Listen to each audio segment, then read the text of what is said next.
Hello Capricorn, Sun, Moon, Rising, and Venus signs. Kamusta kayo? Sana po'y nasa mabuti kayong kalagayan. Welcome back po sa Star Tarot. Kung bago kayo rito, welcome din kayo. Thank you sa inyong support. I truly appreciate it. God bless you all. Capricorn, wow, there is guaranteed success dito for you. Capricorn, maaring ito ay related sa mga ginagawa ninyo sa trabaho, career, negosyo, no? Kung ano man itong pinagkakaabalahan ninyo, guaranteed success ang naghihintay sa inyo. So, pagtatagumpayan nyo talaga yan. We have Caterpillar, things will not always be this way, a change is coming. Napakaganda dahil siguro sa tagumpay na to, magbubukas ito ng mga bagong pinto para sa'yo, para magkaroon ng isang magandang pagbabago. Okay? What else? We have 10, temporary situation. Ayan. So, parang siguro, since tent is a shelter, baka temporary lang kayo sa inyong tinitirhan sa ngayon. Baka nagra-rent lang kayo. Baka nasa B&B lang kayo for quite some time, no? For whatever reason. Temporary lang yan. No? Pasasaan ba? Konting tiyaga lang.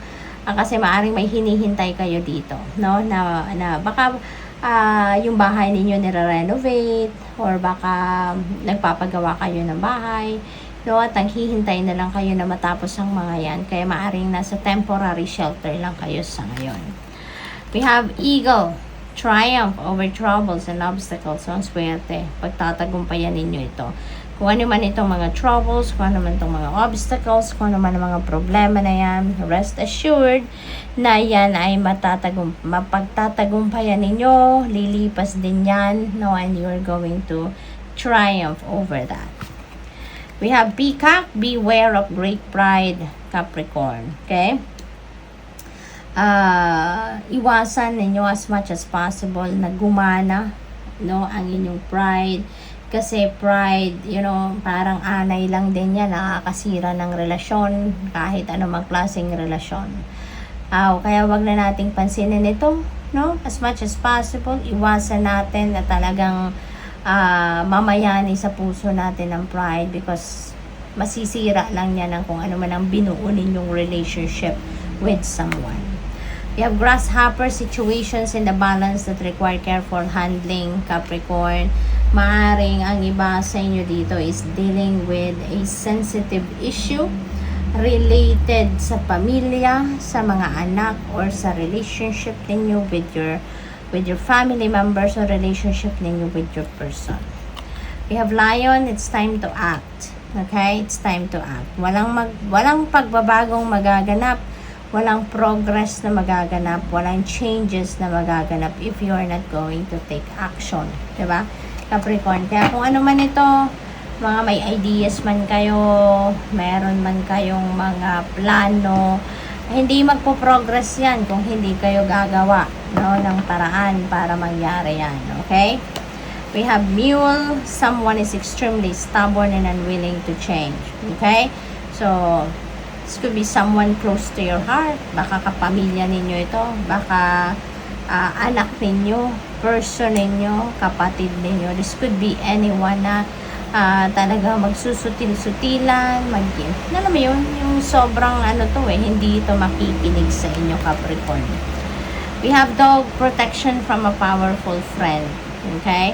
Maaaring yung powerful friend na to, this could be someone na maaaring professional ito. Baka magkukonsulta kayo sa mga professionals. Baka meron mga consultations kayo with someone na merong expertise sa kung anumang bagay ang meron kayong concern, this time, Capricorn. So, what else? We have courage, journey, either physical or mental. Ayan. So, mental travel or physical travel ang gagawin ni Capricorn. So, whatever the case may be, mag-iingat kayo.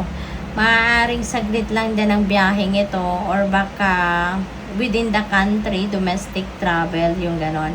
Sa mental travel din, it's either related yung mental travel, yung pag-iisip ninyo diskarte dito sa travel, sa physical travel na gagawin ninyo, or it could be something else. Baka merong problema or merong mga sitwasyon na kailangan ninyong harapin or kailangan ninyong pagtuunan ng pansin sa ngayon, ano? What else? We have flag.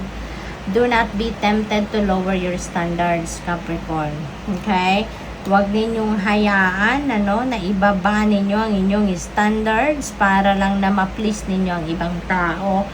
Stand your ground, panindigan ninyo kung ano sa tingin ninyo ang tama at dapat, 'di ba? What else? We have hammock, taking a vacation physically or mentally. Okay? Baka kailangan ninyo na magpahinga muna, 'di ba? May mental travel dito. So siguro ang dami-dami ninyong iniisip.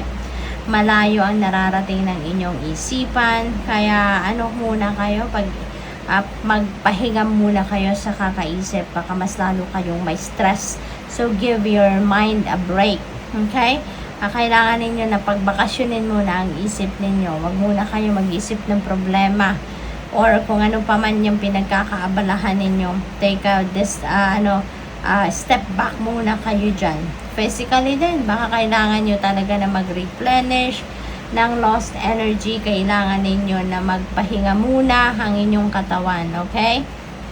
We have seahorse, family matters. Ayan, so maaaring yung problema ninyo or iniisip ninyo could be related to family matters. Maaaring related sa magulang ninyo, kapatid ninyo, mga anak ninyo, person ninyo. So good luck. Thank you for watching. Love and light. Namaste.